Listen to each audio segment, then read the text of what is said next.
Glowering looks in team meetings, us and them language, nasty signs on the fridge, they're all signs of toxic team dynamics. So what exactly are toxic team dynamics, and how can HR practitioners and managers shift them? Let's get some answers from Eleanor Shakiba. So Eleanor, can you give us an example, if we can sort of start off, I think, with a practical example of what you would call a toxic team? So a toxic team is one where behaviours are not helping the team to achieve its goals or its outcomes. So a specific example is one I came across recently where a woman had sold her colleague a barbecue. So he took it home and the barbecue didn't work. He came back to work and asked her for a refund, and she claimed there was nothing wrong with it when I sold it to you. You must have broken it. And the conflict escalated from there. So fast forward 15 years. 15 years this is going on. They're not speaking to each other. Plus the entire new team that is around them has split into factions who are supporting each other.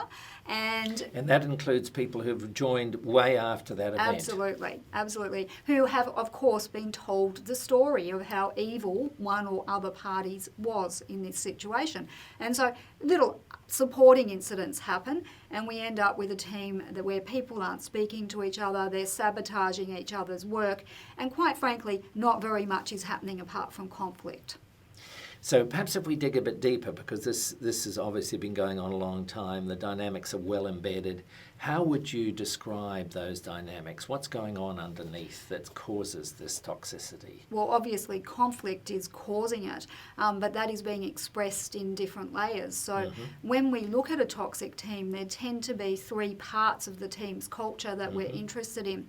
The behaviours, such as not speaking to each other or actively withholding information from each other, and the language patterns that people are using. So the classic giveaway of a toxic team is that people are talking about he said, she said, or them over there, and they're not talking about us, and they're not talking about how we can work together successfully.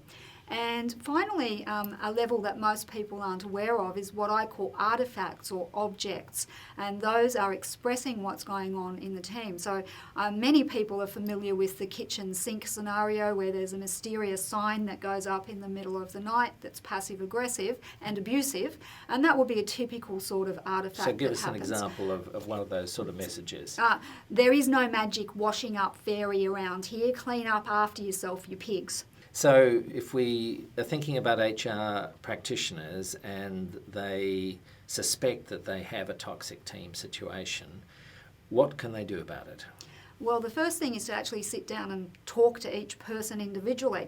And what you'll often hear is that each person starts telling you those origin myths. And so they'll give you their version of events as it was handed down to them. And you'll hear multiple scenarios coming out. So that's already telling you that there's a problem. Then you need to do an assessment about how severe the situation is. And that's where something like the Situation Analyzer tool on my website can be very useful, where you basically do an analysis of what's going on and work out, is this a situation you can sort out for yourself, or is this one where you actually need to get a mediator or a facilitator or an organisational psychologist to come in and help? So if we start thinking about interventions, because we're talking about really entrenched behaviour here, how do you start shifting it? So there's obviously a diagnosis phase, and then you start saying, okay, what can we do about it? So what are some of the things that can be done to try and untangle toxic teams? The first thing you've got to realise is it's not going to be a one-day team building day. You need to have a long-term plan, typically between 3 to 6 months, that you are willing to spend time working actively on this. So if you're not prepared to do that, do not start, because you're actually going to reinforce the toxic dynamic. So what you need to do is set up team conversations, perhaps one-on-one conversations. The manager needs to do some performance management, quite typically with some of the team members. There needs to be active feedback happening. And quite often what we'll do is start off with what are called team norm workshops, where the team actually sits down and defines for themselves how they want to be behaving in future. But then after that workshop, it's really important that people actually get feedback on how successfully they're actually living the values that they espouse or that they articulate during that session.